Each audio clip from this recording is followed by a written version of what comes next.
Hi, my name is Morgan Dennison, and this is my mental health and addiction worker replacement assignment.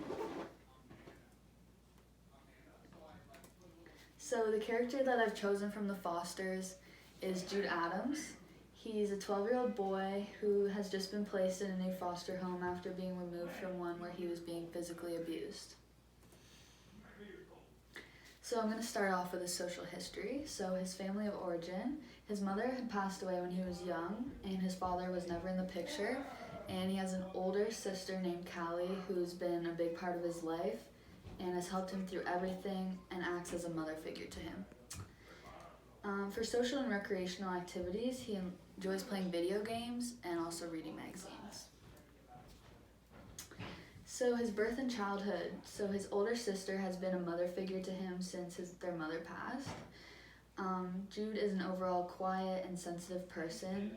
Ever since being in foster care, him and Callie haven't been able to find a stable home for longer than 6 months. They had been in a good foster home 2 years ago, but they got sent away because Callie had relations with their son. So for significant relationships, Jude's most significant relationship would be Callie, his older sister, and she acts as a mother figure to him and also protector. He also has Connor, which is his new friend at school. They eat lunch together, and Jude was getting bullied at school for painting his nails, so Connor showed up the next day with painted nails. And his next significant relationship would be Lena, which is his foster mother and also his vice principal at school. She had a conversation with him after she noticed him getting bullied and just talked about how being different is a good thing, but that you also need to be safe. So his gender and sexual orientation. So Jude identifies as male, but recently he has been struggling with his sexual orientation. But I know later on in the show he does come out as gay.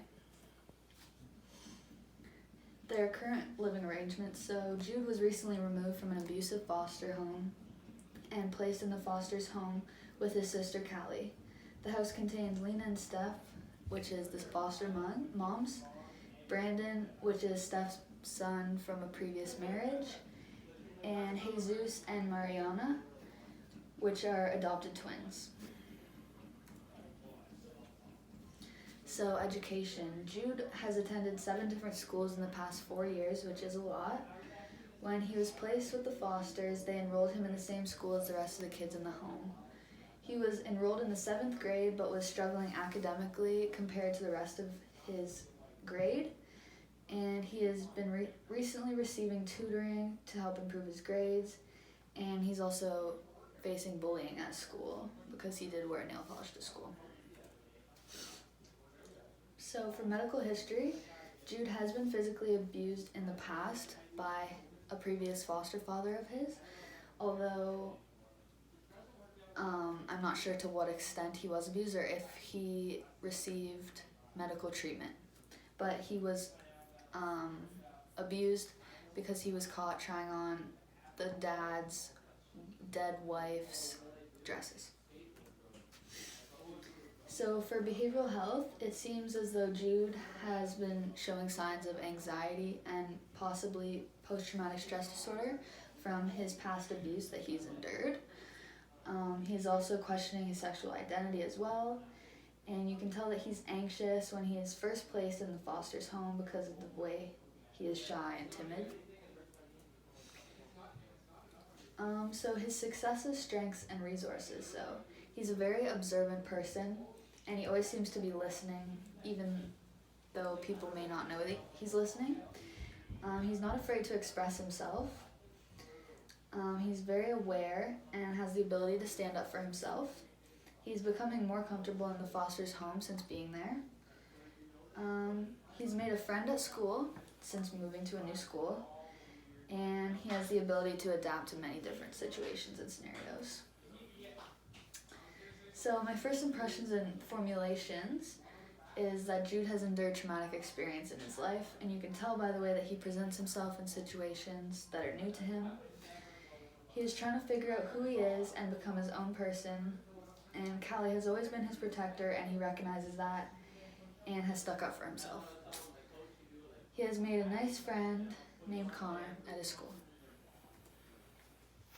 So my recommendations for Jude would be, I would want him to branch out socially. So whether it's joining a club or a team at school or within the community, I think it would be good for him. It'll allow him to find himself as a person and just allow him to branch out socially, like I said, meet more friends. And I also think that he should continue with tutoring and also think about counseling to help his past trauma and anxiety. So I'm going to move on to the mental health and addiction worker, CCSA mental health and recovery oriented practice guidelines. So the following are guidelines and technical competencies I believe are essential when working with Jude Adams. So the first one would be guideline 2D, which is recovery is personal, which would be building collaborative relationships and reflective practice. So I think it's important for Jude to branch out, like I said, try to make new friends, like joining a club or a team. And it's important for his relationship in his life. It's important for the relationships in his life to be collaborative in the sense of communication and being able to share his feelings and thoughts and to be understood, as well as having a trusting relationship with his counselor. I think this is very important. So the next guideline would be guideline 2C, which is recovery is personal and focusing on strengths and responsibilities.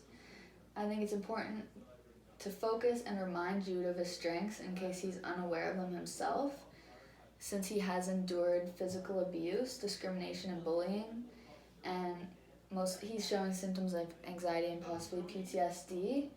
This can lead to a self-esteem issue or self-worth issue.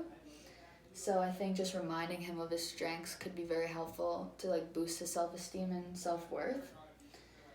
When working with him, I think I would first ask him what he thinks that his strengths are. And then if he does have an issue with it, I could point out strengths that I see myself in him and work off those.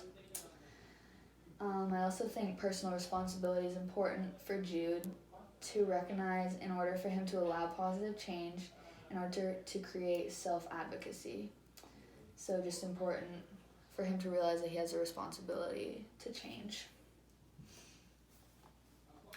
So the next guideline would be guideline 3A, which is recovery occurs in the context of one's life, recognizing the value in friends, family, and community.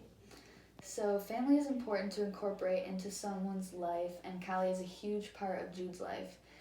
So I think it's important for me to recognize that. And it's important for their relationship to maintain strength. So I also want to encourage Jude to expand his social circle, like I said, and try to make new friends in the community, whether it be a team or a club. And the last guideline would be guideline 4D, so it's responding to the diverse needs of everyone living in Canada, responsive to gender differences, and to the needs of LGBTQ plus people, their families of choice, and communities. So in the 6 episodes that I watched of The Fosters, it seemed as though Jude is starting to question his sexuality. That being said, as a worker, it is important to take into consideration the hardships he has faced in regards to his sexuality and how difficult it can be to feel accepted, come out, and come to terms with being different. So I would just offer him a safe space and allow him to be his authentic self and have no fear of judgment. So moving on to competencies, like technical competencies in the CCSA, I think counseling is obviously key. Having a counselor would give Jude someone to talk to about his thoughts and feelings with someone he can trust. He can also develop goals and coping mechanisms to help him with his anxiety. The next competency that I think would be important and essential would be family and social support. This is a core skill to have when working with Jude because he also has an older sister and they are both in foster care. They have both endured abuse and adverse childhood experiences. And lastly, for the competencies, trauma-specific care. Like I said, he has endured trauma in his past, and Jude would benefit from cognitive behavioral therapy, in my opinion, to treat his anxiety and possible post-traumatic stress symptoms. He will be able to grow from the trauma he has endured from past abuse and other trauma. And moving on to the intervention plan. So just for some supports, like we already listed before, Callie, Lena, also Steph, which wasn't mentioned before, and then Connor, his new friend. Resources that I would like to integrate would be individual counseling, which would be CBT, group counseling. I didn't mention this before, but I also think that could be beneficial for him because Callie is doing something like that on terms of her parole or probation. And I think it's related to just kids in foster care. I think Jude could benefit from that as well. And either joining a club or team in the community or at school, like I said. And for collateral information that I think would be important to collect when working with Jude would be past medical records, just because we didn't have that information before. And I would like to, if there is, I would just like to know. Past school records and report cards, because he has been struggling in school with his grades, and that could be the fact that he's been pushed to so many different schools in such little time and not been able to catch up or been slid through or whatever. I just think it would be important to see a pattern if there is one and figure out where that's been coming from.